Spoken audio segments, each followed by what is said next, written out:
ஐயா கடவுள் இருக்குங்கிறானே அவனை நம்பலாம், ஆனா கடவுள் இல்லைங்கிறானே அவனை கூட நம்பலாம். ஆனா கடவுளே நான் தான் சொல்றேன் பாருங்க, அவனை நம்பவே கூடாதியா, நம்பவே கூடாது. இன்னும் தலையில ஒழுங்காவே முடி கூட முளைக்கல, அது காட்டியே எங்க சங்கத்து தலைவரை பத்தி தப்பா பேசுதியா? அண்ணா மூளை இருக்கிறவெல்லாம் முடிய பத்தி யோசிக்க மாட்டான்.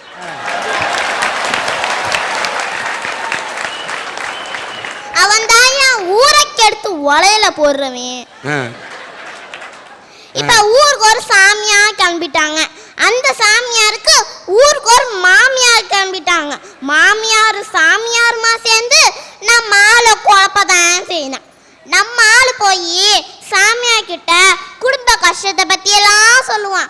உடனே அந்த சாமியார் சொல்லுவான், ஓ தம்பியே உனக்கு ஏவல் வச்சிருக்கான், ஓ அண்ணனே உனக்கு செய்வன வச்சிருக்கான் அப்படின்னு ஒரு லீல போட்டு 10,000 ரூபாய் 20,000 ரூபாய் 30,000 ரூபாய் கறந்து விட்டுவிட்டு கடைசியில 1 ரூபாய் தருவாயா. அந்த சாமியார் நினைச்சுப்பேன் கூட தாயத்து தருவான், குங்குமம் தருவான், அதெல்லாம் மறந்துட்ட, எல்லாம் தருவான். அந்த சாமியார் நினைச்சுப்பான் அதுக்கு எப்ப பைத்தியம் பிடிக்குதோ தலையில தேய்ச்சி குளிச்சுக்கட்டும்னு நினைச்சுப்பான். இந்த பைத்தியம் ஒன்று வீட்டை எடுத்துட்டு போய் நல்லா ஏமாந்து போகும். அப்படி ஏமாந்து போறாங்களே ஏமாளி பொதுமக்கள், அவங்களுக்கு தான் என்னோட ஓட்டு. அடுத்து இலவசம்னு ஒன்று கொடுக்குறான். நம்ம ஆள் இலவசமா கொடுத்தா எலி மருந்து கூட திம்பான், அது வேற விஷயம். ஃப்ரீயா கொடுத்தா ஃபினாயில கூட குடிக்கிறேன்றான். உனக்கு புரியுது, அவனுக்கு புரியலையே. ஆடி தள்ளுபடின்னு ஒன்று போடுறாங்க, அது ஆடி தள்ளுபடியா கேடி தள்ளுபடியான்னு யாருக்குமே தெரியல. 8 முழம் வேஷ்டி வாங்கினா 8 நாள கோணம் ஆயிடுது. இதோட கொடுமை என்னன்னா 14 முழம் புடவை வாங்கினா 14ஆம் நாள் ரம்பா போடுற டவுசர் ஆயிடுதியா. இப்படிதான் ஏமாத்திட்டு இருக்காங்க. ஏமாந்து போறாங்களே அந்த ஏமாளி பொதுமக்கள், அவங்களுக்கு தான் என்னோட ஓட்டு. முதல்ல முளைக்கணும், அப்புறம் 2 இலை விடணும், அப்புறம் கிளை வரணும், அப்புறம் பூக்கணும், அப்புறம் காய்க்கணும். இதுதான் இயற்கை. அது முளைக்கவே இல்லை, முளைக்கவே இல்லை, ஆனா பேச்சில சளைக்கவே இல்லையா? ஐயா நாங்களும் முளைப்போம்ல, நாங்களும் காப்போம்ல, நாங்களும் பூப்போம்ல, நாங்களும் பதில் சொல்லுவோம்ல, நீங்களும் புரிஞ்சுக்கணும்ல. ஏமாற்றாதே ஏமாற்றாதே ஏமாறாதே ஏமாறாதே. ஐயா மாணவர்களை எப்படி தெரியுமா ஆசிரியர் ஏமாத்துறாங்க? எங்க தமிழ் வாத்தியார் வந்து எனக்கு பாடம் நடத்துறேன்னு சொன்னாங்க. சரி இன்னைக்கு தான் பாடம் நடத்த போறாங்க, தமிழ் புக்கை திறந்து வச்சா இன்னைக்கும் நடத்தல. நாளைக்கு தான் நடத்த போறாங்க, தமிழ் புக்கை திறந்து வச்சா நாளைக்கு நடத்தல. இப்படிதான் ஏன் நடத்த மாட்டேன்ட்டு இருக்காங்க. ஏன் தெரியுமா அவங்க நடத்தல? அவருக்கு தெரிஞ்சாதானே எங்களுக்கே நடத்த முடியும். அவருக்கே கோனா நோட்ஸ் வாங்கி படிக்க நேரம் இல்லை, அப்புறம் எப்படி எங்களுக்கு நடத்த முடியும்? இப்படிதான் ஆசிரியர் மாணவர்களை ஏமாத்துறாங்க. மாணவர்கள் ஆசிரியர்களை எப்படி தெரியுமா ஏமாத்துறாங்க? நாங்க முதல் நாள் ஹோம்ஒர்க் செய்யாம போயிடுவோம், இந்த அண்ணன் மாதிரி ஹோம்ஒர்க் செய்யாம போயிடுவோம். எங்க மிஸ்ஸு இருக்கிற பவுடர்லாம் எடுத்து கொட்டிட்டு பொட்டு வச்சுட்டு வரும் கிளாஸுக்கு. அப்ப காலைல என்ன பண்ணும்? ஹோம்ஒர்க் சைன் பண்ணும். அப்ப எங்க கிளாஸ்ல ஒரு பையன் ஏந்துச்சு சொன்னா, மிஸ் நீங்க சிம்புற மாதிரி ஸ்லிம்மா இருக்கீங்க சொன்ன ரைஸ் வச்சோம். அது குண்டா இருக்கும், அது வேற விஷயம். இவன் ஸ்லிம்மா இருக்கீங்கன்னு ஐஸ் வச்சோன்னே எங்க மிஸ்ஸு சொல்லுவோம், அப்படியாடா செல்லோ அப்படின்னு சொல்லும்.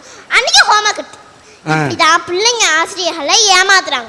கணவன் மனைவி கிட்ட இப்ப வந்து மனைவி சொல்லுவா, செல்லோ 1 மணிக்கெல்லாம் வந்துருங்க மேட்னி ஷோக்கு போகலாம் அப்படிம்பா. அவன் வரமாட்டான். மணி பூவெல்லாம் வச்சுட்டு தேட்டருக்கு ரெடியாக உட்காந்துருப்பா. மணி 1 ஆச்சு, 2 ஆச்சு, 3 ஆச்சு, 4 ஆச்சு, 5 ஆச்சு, 6 ஆச்சு. 6 மணிக்கு வந்து செய்யுங்க. அவள் சொல்லுவா, ஏன் இவ்வளோ லேட் ஆச்சு அப்படின்னு கேட்பா. ஆஃபீஸில் நிறையா ஒர்க்கு, அது மட்டும் இல்லை வரும்போது ரொம்ப டிராஃபிக்கு அப்படின்னு சொல்லுவான். ஏன் தெரியுமா அவன் வரல?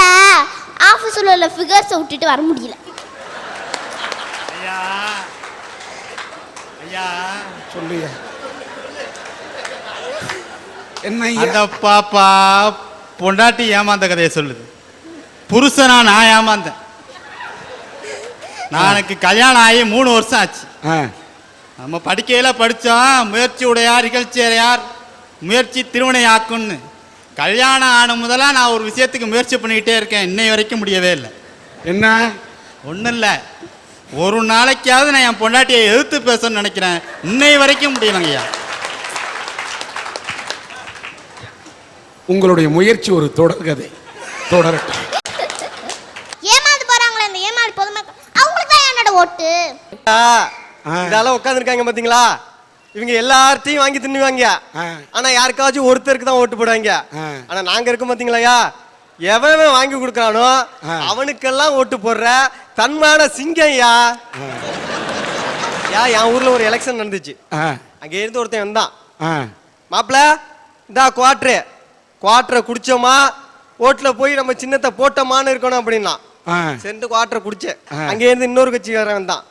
பங்காளி இந்தா பிரியாணியை திங்கிறியா, என் சின்னத்துல போய் ஓட்ட போட்டியான்னு இருக்கணும் அப்படின்னா. சரி மாப்பிள்ள கவலையே படாத பங்காளி, உனக்கும் ஓட்டு போட்டுறேன் அப்படின்னு போத தலைக்கு ஏறினுச்சு. வேட்டி எங்க போட்டுச்சுன்னு தெரியல, சட்டை எங்க போட்டுச்சுன்னு தெரியல. அப்படியே டவுசரோடு நடந்து போயிட்டு இருந்தேன். அதை பார்த்துட்டு அங்கே இருந்து இன்னொரு கட்சிக்காரன் வந்து, மாப்பிள்ள இந்தா புது வேட்டி புது சட்டை 200 ரூபா பணமும் இந்தா, குளிச்சு முழிவிட்டு வேட்டி சட்டையெல்லாம் கட்டிட்டு என் சின்னத்துக்கு வந்து ஓட்டு போடுற அப்படின்னா. சரி மாப்பிள்ள கவலையே படாத உனக்கும் ஓட்டு போடுறேன் அப்படின்னு. ஐயா இப்படியெல்லாம் வாங்கி கொடுத்தானோலே, எனக்கு ஓட்டு இருக்கான்னு உனக்கு தெரியுமாயா? அதனால தானே அவன் கட்சி நடத்துறான். ஐயா இந்த பையனுக்கு ஓட்டு இருக்கோ இல்லையோ ஐயா, 9 மணிக்கு வீட்டுக்கு போறாங்க. அவங்க அப்பா சொல்றாரு, 9 மணிக்கு வராண்டி. அவங்க அம்மா சொல்றாரு, அந்த அம்மா சொல்லிச்சு போயிட்டு போகுது பச்சை புள்ளனுச்சு. அடுத்த நாள் 12 மணிக்கு வந்தாங்க. 12 மணிக்கு வந்தோடனே அவன் அப்பா சொல்றாரு, 12 மணிக்கு வராண்டி, போயிட்டு போறான் பச்சை புள்ளனுச்சு அந்த அம்மா. ஒரு நாள் 1 மணிக்கு ஒரு பச்சை புள்ளையோட வந்துட்டான். அப்பேற்பட்ட ஆளி ஆயிவன். ஐயா நாங்கெல்லாம் குடிக்கிற குவாட்டருக்கும் திங்கிற பிரியாணி சோத்துக்கும் வாங்குற காசுக்கும் வஞ்சகம் பண்ணாத அன்பு நெஞ்சங்கள்யா. நாங்க குடிமகன்ற, உனக்கு பிடிச்சது குடின்ற. என்ன ஊர் உனக்கு? மன்னார்குடி சார். ஐயோ கெட்டுதியா குடி. அதோட மன்னார்குடியோட மகிமையே கெடுக்கிறிய ஐயா. இப்படியெல்லாம் ஏமாத்துறோம் நாங்க. இப்படியெல்லாம் ஏமாத்துற எங்களுக்கு ஓட்டு போடுங்கன்னு பேச வந்திருக்கேன்யா. 5ஆம் கிளாஸ்ல இருந்து 6ஆம் கிளாஸுக்கு ஹைஸ்கூலுக்கு போனையா. என்ன எதிர்பார்த்து போனேன்னு தெரியுங்களா? நச்சுன்னு ஒரு டீச்சர் வந்து அமைமான்னு எதிர்பார்த்து போனையா. ஆனா அங்க பாத்தீங்கன்னா 56 வயசுல ரிட்டையர்மெண்ட் ஆகிறதாட்டம் ஒரு கலவை வந்து வாத்தியான் அமைச்சிட்டாயா. அவனை பார்த்தா எனக்கு படிப்பு வருமா இல்ல தூக்கம் வருமா? அடச்சைன்ட்டு அப்படியே அப்செட் ஆகி அப்படியே ஜன்னல் வருமா அப்படி பார்த்தேன்யா. அப்படியே கடலோர கவிதை ரேகா வட்டம் ஒரு டீச்சர் அப்படியே கொடையை பிடிச்சிட்டு போனது பாருங்க. பக்கத்து கிளாஸுக்கு போனது. நான் உடனே பக்கத்தில் உள்ளவனை கேட்டேன், அந்த டீச்சர் எங்கடா போகுது அப்படின்னு. அப்படின்னே அவன் சொன்னா, அது 6வது C கிளாஸுக்கு போகுது அப்படின்னா. அப்போ நான் படிக்கிறது என்ன கிளாஸ்ரா அப்படின்னு. நீ 6வது B கிளாஸ் படிக்கிற அப்படின்னா. உடனே அப்பன்ட்டு ஒரு பிட்டை போட்ட பாருங்க. அப்பா அந்த வாத்தியா நம்ம குடும்பத்தை பத்தி தப்பாவே பேசுறான், உன்னை பிராடுங்கிறான், நம்மள முள்ள மாதிரிங்கிறான், எவ்வளவுதோ சொல்லி பார்த்தேன். அப்பனுக்கு கோவமே வரல. எப்படி வரும்? அதான் அதுக்கு ஒன்னே சொல்லிட்டு இருக்க. அதுக்கு வரும். அப்பா நீ வந்து அந்த அடுத்த கிளாஸ்ல சேர்த்துட்டு நான் பள்ளிக்கூடத்துக்கே போவேன் அப்படின்னு. உடனே அதுக்கு எங்க அப்பா தலையில அடிச்சுட்டு மறுநாள் அந்த டீச்சர் வீட்டில் சேர்த்துடுச்சு. அப்படி அன்னைக்கு போய் சேர்ந்த வாசி தான் இந்த டீச்சரை பார்த்து பார்த்து பார்த்து படித்த வாசி தான் நான் அன்னைக்கு BL ஃபர்ஸ்ட் இயரே படிக்க போறேயா. இப்படி என்ன மாதிரி எத்தனை பேர் எங்கெங்க போயிருக்காங்க. 6வது வகுப்புல B கிளாஸ்ல இருந்து C கிளாஸுக்கு போன நீ வேலூர்ல ஒரு கிளாஸுக்கு போய் சேர்ந்துடாது. அதான் உனக்கு கடைசி கிளாஸ் ஆயிடக்கூடாது. ஐயா நான் அக்கா தங்கச்சி 2 பேரையும் காதலிச்சேன். ஒரு நாள் என் ஆள்கிட்ட போய் சொன்னேன், தாரணி நீ ஈன்னு சொல்லு, உன் பேரை நான் என் இதயத்திலே எழுதுறேன் அப்படின்னு. அது கொண்டே அந்த பிள்ளை சொன்னிச்சு, ஒழுங்கா எனக்கு கொடுக்குற லவ் லெட்டர் மிஸ்டேக் இல்லாமல் எழுது, தாரணின்னு என் பேர் எழுதுறதுக்கு தரணின்னு அக்கா பேர் எழுதி வச்சுட்டு அப்படின்னுச்சு. அது கொண்டே நான் சொன்னேன், நாங்கள்லாம் கரெக்டாக தாண்டி எழுதுறோம், நீ ஒழுங்கா உனக்கு கொடுக்குற லெட்டர் ஒண்டி ஒழுங்கா பிரிச்சு படி, ஒக்காலுக்கு கொடுக்குறதெல்லாம் நீ பிரிச்சுட்டு இருக்காத அப்படின்னு. அன்னைக்கு ஒண்டி அந்த 2 குட்டியோலையும் நான் காதலிக்கலன்னு வச்சுங்களேன், இன்னைக்கு எழுத்தோட்டு போய் இன்ஜினியர், அவங்க அந்த பிள்ளையோட்டுக்கு எழுத்தோட்டு போய் இன்ஜினியராக இருக்க மாட்டான், பக்கத்து விட்டு போய் டாக்டராக இருக்க மாட்டாயா. 2 பயலும் இந்த 2 குட்டியோல சுத்திக்கிட்டு இன்னைக்கு காசி விற்க மாட்டான்.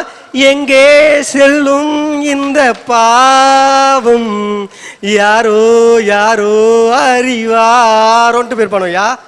இப்படியெல்லாம் நல்லது. டாக்டர் இன்ஜினியரிங் உருவாக்குறது யாரையா? என்ன மாதிரி ஏமாத்துறோம் ஐயா. ஐயா ஏமாத்துறோங்கன்னா நாங்கள் என்னத்துக்கே ஏமாத்துறோம்? சமுதாயத்தில் ஒரு விழிப்புணர்ச்சி ஏற்படுத்துறதுக்கு தான் ஏமாத்துறோம்.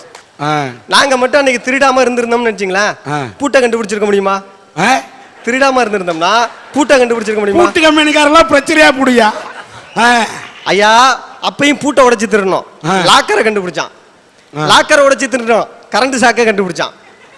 இப்ப கரண்ட் சாக்கை எப்படா கரெக்ட் பண்றதுன்ட்டு நாங்க கண்டுபிடிச்சிட்டு இருக்கோம். இப்படி பல கண்டுபிடிப்புகளின் தந்தையா விளங்குற என்ன மாதிரி ஏமாத்துறவனுக்கு ஓட்டு போடுங்கன்னு நான் சொல்ல வந்திருக்கேன். இது மட்டுமா, இன்னைக்கு எத்தனை குடும்பத்துக்கு வேலை வாய்ப்பு கொடுத்துட்டு இருக்கோம் தெரியுங்களா ஐயா? ஐயா நாங்க ஒண்டியும் கட்டின பொண்டாட்டிய அடிக்காம உதைக்காம துரத்தி விடாம நாங்க குடிக்காம இருந்திருந்தோம்னா மாவட்டத்துக்கு 1000 பேருக்கு வேலை கொடுக்குற மகளிர் காவல் நிலையம் உருவாயிருக்குமா? எங்கேயோ போயிட்டு. சரி அதை விடுங்க. என்ன மாதிரி பசங்கள்லாம் பஸ்ல பிராடு பண்ணாம டிக்கெட் எடுத்துட்டு வந்திருந்தான்னா இன்னைக்கு டெப்போவுக்கு 10 பேரு செக்கருக்கு வேலை கொடுத்துருப்பானா? அதை விடுங்க. செக்கருக்கு வேலை கொடுக்குற, ஃபிகருக்கு வேலை கொடுக்குறையா ஐயா? அதை விடுங்க. நாங்கெல்லாம் மப்படிச்சிட்டு வீட்டுல மட்டையான வாசி தான். மகளிர்லாம் இவனை நம்பினா இனிமே நம்ம பொழைக்க முடியாதுன்ட்டு மகளிர் சுய உதவி குழுன்னு ஒன்று ஆரம்பிச்சுட்டு வெளியே வேலைக்கு போனாங்க. இப்படி எத்தனை மகளிருக்கு நாங்கள் வேலை கொடுத்துருக்கோம் தெரியுங்களா? இப்படி அப்போ வேலை வாய்ப்பு கொடுக்குற எங்க மாதிரி திருடுறவனுக்கும் பிராடு பண்றவனுக்கும் ஓட்டு போடுங்க நாங்கள் சொல்ல வந்திருக்கேன். ஐயா கூடூருங்கிற ஒரு கிராமத்துல சாவித்திருங்கிற ஒரு மருமகள் இருக்கா. கண்ணு தெரியாத மாமனாரு, காலே நடக்க முடியாத மாமியார். இந்த 2 பேராலையும் யாருடைய துணை இல்லாம ஒரு அடி எடுத்து வைக்க முடியாதுங்க ஐயா. இப்படிப்பட்ட காலத்துல அந்த 2 பேரையும் தன்னுடைய குழந்தைங்களா நினைச்சுக்கிட்டு அந்த பெண் மருமகள் அவங்களுக்கு வேண்டிய வேலைகளை செஞ்சுட்டு வர்றா ஐயா. தன்னுடைய குழந்தையோட கழிவுகளை எடுக்கிறதுக்கு யோசிக்கிற அம்மாக்களுக்கு மத்தியில தன்னுடைய மாமனாரு மாமியாரோடைய கழிவுகளை எடுத்து கடமையாட்டிட்டு வரா, தியாகம் பண்ணிட்டு வரா இல்லையா? அந்த குடும்ப தியாகி மருமகள் தாயா என்னுடைய ஓட்டு. காங்கிரஸ் கட்சியில காந்தியுடைய போக்கு எனக்கு பிடிக்கலன்னு சொல்லிட்டு தீவிரவாதத்தால் மட்டும்தான் இந்த நாட்டுக்கு விடுதலையை வாங்கி தர முடியும்னு நேதாஜி நம்பினார். இவர் ஆங்கிலேய அரசாங்கத்துக்கு எதிராக புரட்சிகளையும் கிளர்ச்சிகளையும் ஈடுபடுறாருன்னு சொல்லிட்டு ஆங்கிலேய அரசாங்கம் அவரை வீட்டு சிறையிலே வச்சு அடைச்சிச்சு. இருந்தாலும் வீட்டு சிறையிலிருந்து தப்பிச்சு போய் சிங்கப்பூர்ல INA-வை உருவாக்குனாரியா. ஜப்பான் ஜெர்மனிக்கு போனாரு, ஹிட்லரை போய் சந்திச்சார். ஹிட்லர் கேட்டான் நேதாஜி கிட்ட, ஆங்கிலேய அரசாங்கத்தை எதிர்ப்பதற்கு உனக்கு படை வேணுமா இல்ல ஆள் பலம் வேணுமா ஆயுத பலம் வேணுமான்னு கேட்டான். அதுக்கு நேதாஜி சொன்னார், அதெல்லாம் எங்கள்கிட்ட ரொம்ப நிறையா இருக்கு, அப்புறம் ஏன் என்ன பார்க்க வந்தேன்னு கேட்டான். அதுக்கு நேதாஜி சொன்னார், நீ எழுதியிருக்கிய தி மெயின் கேம்ப்னு ஒரு புத்தகம், அந்த புத்தகத்தில் இந்தியர்கள் ஆங்கிலேயரிடம் அடிமைப்பட்டு கிடக்கிற உணர்வும் உணர்ச்சியும் இல்லாமல் ஒரு பிணத்தை போல கிடக்கிறான்னு என் நாட்டை பற்றி கேவலமா எழுதுனியே, அந்த வாசகத்தை எடுக்கணும், அதை கேட்கறதுக்கு தான் வந்துட்டு வந்தேன்னு சொன்னான். ஹிட்லர் அடுத்த நிமிஷமே நேதாஜிக்கு சத்தியம் பண்ணி கொடுத்தான், இந்தியாவிலிருந்து ஒரு ஆண்மை மிக்க நேதாஜிங்கிற ஆம்பளையை நான் பார்த்த பிறகும் என்னுடைய வாசகம் அந்த புத்தகத்தில் இருக்கும்னு சொன்னா இதை விட கேவலம் எனக்கு வேற எதுவும் இல்லைன்னு சொல்லிட்டு அடுத்த முறை பதிப்பிக்கும் போது அந்த வாசகம் அந்த புத்தகத்தில் இருக்காதுன்னு சத்தியம் பண்ணி கொடுத்தான் நேதாஜிக்கு. ஜப்பான் நாட்டில் போய் இந்தியர்களுடைய மானத்தை காப்பாத்திட்டு வந்த ஒரே ஒரு நேதாஜி இருக்காரா இல்லையானே உன்னால கண்டுபிடிக்க முடியலையே. அவரை பாதுகாக்கிறதுக்கு உனக்கு தகுதி இல்லையே. இந்தியாவில் இருக்க 110 கோடி மக்களை நீ எப்படி பாதுகாப்ப?